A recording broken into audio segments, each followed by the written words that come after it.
Halo guys, welcome back again to my channel bersama saya Hansen di sini dan seperti biasanya setiap harinya saya akan membuatkan video seputar cryptocurrency. Apa kabar kalian hari ini semuanya? Semoga dalam keadaan yang baik-baik saja. Happy cuan untuk kalian semua yang mungkin telah berhasil memanfaatkan setup yang saya bagikan di video terakhir. Terutama untuk teman-teman yang berada di VIP group, harusnya kalian semuanya sudah pada melakukan taking profit karena itulah instruksi yang saya sampaikan di hari kemarin. Dan saya pribadi juga sudah melakukan take profit karena memang sudah hit target profit kita dan mencapai risk to reward ratio kurang lebih 3,5:1. Bahkan sebenarnya kita mendapatkan RR-nya sedikit lebih besar kalau misalnya kalian menargetkan sedikit lebih rendah lagi. Nah, di video hari ini teman-teman kita bakalan bahas in terms of price action kira-kira apa yang sedang terjadi di Bitcoin selama kurang lebih 48 jam terakhir. Karena kemarin saya tidak sempat membuatkan video. Diikuti juga kita bakalan bahas apa yang sedang terjadi di belakang layar. Data apa yang bisa mendukung bahwa Bitcoin bisa segera mungkin mendapatkan semacam pergerakan yang positif. So, kita bakalan bahas semua itu di video hari ini. Stay tune terus sampai akhir video. Nah, sekarang kita bakalan mulai dari CoinMarketCap terlebih dahulu. Per hari ini, teman-teman, secara global, market cap crypto berada di angka 2,19 triliun dolar. Dan kalau misalnya kita melihat top 10 coin sendiri, sebenarnya keadaannya dominan berwarna hijau, walaupun kenaikannya rata-rata ya hanya sekitar 0, sekian persen hingga kurang lebih 2%. Dan yang menjadi top performer hari ini adalah Solana dengan kenaikan 2,95% ke 149,82 dolar. So, itu adalah outlook sementara dari beberapa top coin yang ada. Sekarang kita langsung aja masuk ke beberapa data dan berita terbaru hari ini. Yang pertama teman-teman, kita mau cek dulu kira-kira untuk minggu ini ada event apa saja nih yang penting yang perlu kita waspadai selama kurang lebih beberapa hari ke depan. Nah, ini kita ubah dulu untuk time frame-nya supaya menyesuaikan ya. Nah, teman-teman, untuk minggu ini sebenarnya saya bisa kategorikan sebagai minggu yang cukup quiet dari segi event dan data ekonomi. Hanya ada beberapa saja yang menurut saya bisa menciptakan volatility, tapi pun menurut saya tidak akan terlalu ekstrim. Beberapa di antaranya adalah akan adanya speaks ya dari beberapa anggota FOMC. Seperti yang kita lihat di hari Senin, pukul 20.00 akan ada anggota FOMC bernama Kaskari, itu bakal melakukan speaks. Diikuti keesokan harinya ada speaks dari Fed Waller, ada Kaskari lagi, dan ada FOMC member Dali speaks. Di sini jadi ada beberapa anggota FOMC sekaligus bakalan memberikan speak. Diikuti hari Kamisnya, teman-teman, kita bakalan mendapatkan data core retail sales, initial jobless claim, dan juga retail sales. Diikuti hari Jumatnya akan ada beberapa speak juga dari anggota FOMC. Nah, sebenarnya menurut saya akan menjadi highlight utama minggu ini akan ada di hari Kamis ya, yaitu adalah data retail sales diikuti data unemployment ya, seperti initial jobless claim dan juga continuing jobless claim yang tentunya berkaitan dengan tingkat pengangguran di Amerika Serikat. Jadi hari Kamis nanti kemungkinan menjadi salah satu hari yang paling penting untuk minggu ini dikarenakan ada beberapa data yang sedikit banyak bisa menggambarkan keadaan terbaru perekonomian Amerika Serikat dari segi penjualan retail dan juga dari continuing jobless claim dan juga initial jobless claim. Tentunya harapannya teman-teman bahwa kita bisa melihat ada retail sales yang solid gitu ya. Kalau misalnya kita melihat ada penurunan yang sangat drastis dari retail sales, maka tentunya akan ada lagi rumor ya yang keluar mungkin soal resesi yang resesi yang akan segera datang. Karena mungkin kita melihat penjualan retail menjadi salah satu indikator ya yang bisa memberitahu kita apakah daya beli di masyarakat itu ada atau tidak gitu kan. Ketika penjualan retail itu mengalami penurunan yang sangat drastis menunjukkan bahwa uh, masyarakat itu enggan untuk mengeluarkan uang yang berlebihan atau spendingnya udah sangat dikurangi. Nah, kalau misalnya sampai hal tersebut terjadi, teman-teman, nanti efeknya bakalan berantai. Kalau misalnya masyarakat tidak mau spend uangnya, otomatis itu tidak akan menjadi pendapatan bagi para perusahaan. Artinya, yang berikutnya terjadi, pendapatan perusahaan kemudian akan tergerus, oke? Dan itu akan membuat mereka mungkin mencari cara supaya mereka bisa tetap mempertahankan profitabilitasnya. Salah satunya mungkin adalah dengan cara melakukan PHK. Jika hal itu terus dilakukan, PHK terus-menerus terjadi, maka yang terjadi berikutnya adalah tingkat pengangguran yang akan meningkat. Ya kan? Tingkat pengangguran meningkat, out of control, jadinya apa? Kemiskinan di negara tersebut juga mengalami peningkatan. Jadi efeknya ini nanti berantai, teman-teman. Maka data-data seperti ini juga jangan kita sepelekan ya. Ini mungkin sedikit banyak juga bisa menggambarkan apa yang sedang terjadi di Amerika Serikat dari segi perekonomian. Yang kita harapkan masih tetap akan solid, teman-teman, karena juga kalau misalnya ada semacam indikasi bahwa kita akan segera masuk ke jurang resesi, terutama di Amerika Serikat, mungkin itu tidak akan berdampak baik kepada pergerakan price action untuk S&P 500 atau pasar saham Amerika Serikat. Ketika kita melihat ada drop atau bearish trend di S&P 500, maka kita juga akan sangat sulit ya untuk bisa mengharapkan Bitcoin itu tiba-tiba melawan arus. Karena untuk sementara kita harus akui bahwa in general pergerakan harga pasar saham Amerika Serikat itu masih berbanding lurus dengan pergerakan Bitcoin. Sama-sama masih kategori risk asset. Walaupun mungkin ini tidak day by day ya teman-teman, tapi trend in general. Kalau misalnya kita melihat dalam kurun waktu 1-2 tahun terakhir, misalnya S&P itu pergerakannya bullish, biasanya Bitcoin juga melakukan hal yang sama. Dan itu memang yang terjadi, teman-teman. Kalau misalnya kita perhatikan, ya sebenarnya Bitcoin juga udah mengalami rally yang kenceng loh dari low bear market pada saat itu. Dan sampai sekarang kita udah mengalami kenaikan kurang lebih 300%. Oke, S&P terus membentuk all time high, tapi dari segi persentase justru masih lebih besar Bitcoin sebenarnya. Jadi itu yang mau saya maksud gitu ya, bahwa in general trennya itu bakalan berbanding lurus. Kalau misalnya S&P trennya bullish, selama beberapa tahun atau at least 1-2 tahun biasanya Bitcoin juga melakukan hal yang sama. Tapi jika S&P 500 mulai start masuk ke bearish trend, maka biasanya juga Bitcoin sedikit banyak akan mengikuti. So hari Kamis nanti akan menjadi hari utama untuk minggu ini. Nah teman-teman, yang berikutnya yang menjadi sebuah data yang cukup menarik adalah kalau misalnya kita biasanya melihat monthly returns atau return bulanan dari Bitcoin, maka sebenarnya kita bisa melihat lebih spesifik lagi dengan melihat weekly returns. Nah, kita sudah tahu bahwa sebenarnya bulan Oktober itu biasanya menjadi salah satu bulan terbaik ya untuk Bitcoin. Karena biasanya kenaikan yang terjadi di bulan Oktober itu lumayan signifikan. 2023 saja, Oktober itu mengalami kenaikan 28,52%. Bahkan kalau misalnya kita lihat atau kita tarik data kurang lebih dari tahun 2019 hingga sekarang, rata-rata kenaikannya itu bisa kita katakan 2 digit. Hanya 2022 saja di mana kita mendapatkan kenaikan hanya 5,56%.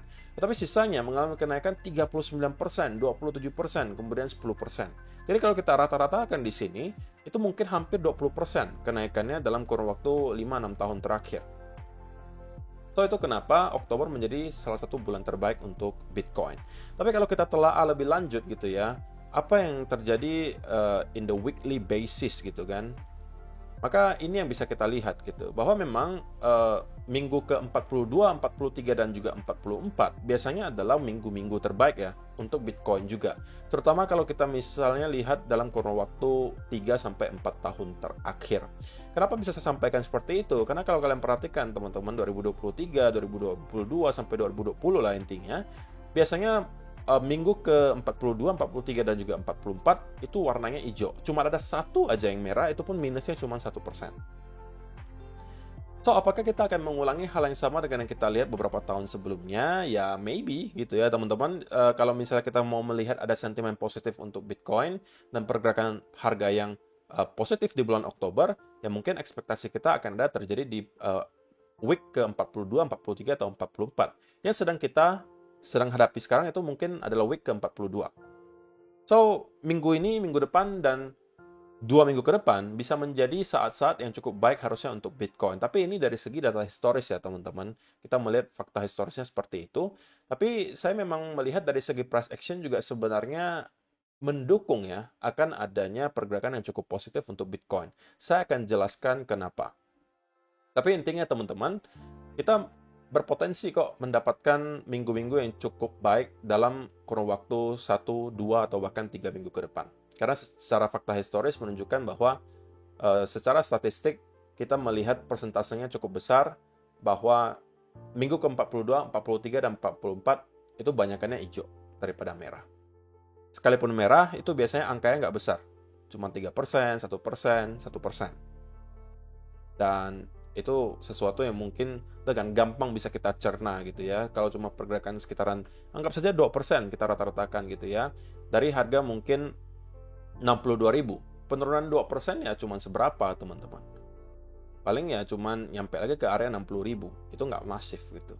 Jadi dengan sangat mudah bisa kita cerna gitu. Tapi kalau misalnya mengalami kenaikan itu lumayan masif. Kadang-kadang bisa sampai belasan persen, ya kan? Di sini kalau misalnya kalian perhatikan ada yang 15%, 19%, 12%, 15%, dan seterusnya. Ya mudah-mudahan ya ini doa kita semua juga yang merupakan investor bahwa kita bisa segera melihat Bitcoin kembali ke jalur yang baik dan terus-menerus mengalami apresiasi secara harga. Yang berikutnya teman-teman, sebuah data yang cukup menarik menunjukkan bahwa apa yang kita lihat selama beberapa waktu terakhir masih menyisakan ada open interest yang cukup besar, menunjukkan masih cukup banyak sebenarnya traders yang menggunakan leverage teman-teman. Dan kita nggak tahu nih sebenarnya yang lebih banyak itu di arah mana, tapi kalau misalnya dari segi data liquidation heat map, maka kalau saya pribadi boleh beropini, harusnya akan sedikit lebih banyak itu di arah atas teman-teman. Terutama di range 67 sampai 70 ribu dolar, karena kita melihat di area tersebut memang terdapat banyak sekali tumpukan likuidasi. Berbeda cerita kalau misalnya kita berbicara di bawah harga kita sekarang. Kalau di bawah sekarang itu mungkin angka likuidasinya akan cukup besar kalau kita berhasil menyentuh ke area 50 sampai 49 ribu. Tapi selain itu saya rasa angka likuidasinya tidak lagi akan terlalu signifikan. Dan teman-teman, kalau misalnya kalian yang telah berhasil mendapatkan profit gitu ya, ini adalah yang saya share di VIP group ya, di tanggal 12 Oktober kemarin, bahwa saya melihat ada potensi scalping setup di Bitcoin. Inilah yang saya gambarkan teman-teman, dan kalian bisa bandingkan dengan kondisi chart sekarang, ya mirip lah ya dengan apa yang saya gambarkan di sini, dan saya sampaikan setup scalping short ini akan ke-trigger kalau misalnya kita berhasil untuk breakdown dari trend di sini. Nah, kita berpotensi mendapatkan setup dengan risk to ratio kurang lebih 3,5:1. Oke, itu yang saya sampaikan di sini. Bitcoin scalping opportunity gitu kan. Dan saya sampaikan ini RR-nya bisa kurang lebih 2,5 sampai dengan 3,5:1. Dan pada akhirnya di tanggal 13 Oktober kita hit take profit ya teman-teman.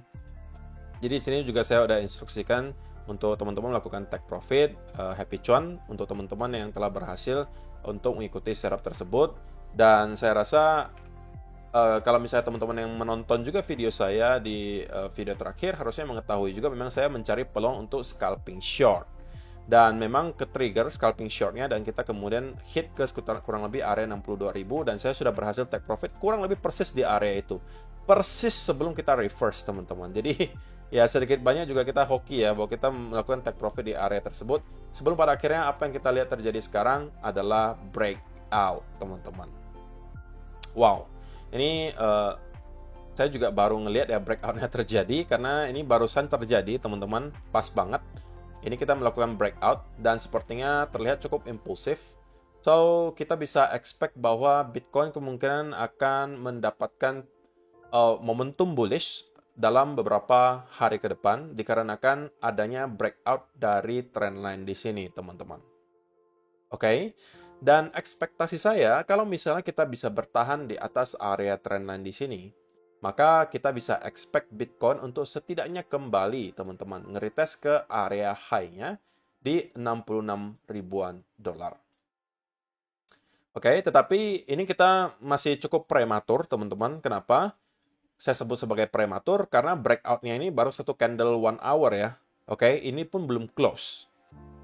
Kalau misalnya kita sudah mendapatkan closing 1 hour candle di atas area ini, diikuti ada kembali semacam bullish continuation pattern, maka itu kembali bisa dimanfaatkan untuk setup long menurut saya. Karena kita telah melihat adanya breakout dari trendline di sini. Yang berarti kali ini trendline-nya berpotensi kita flip menjadi major support.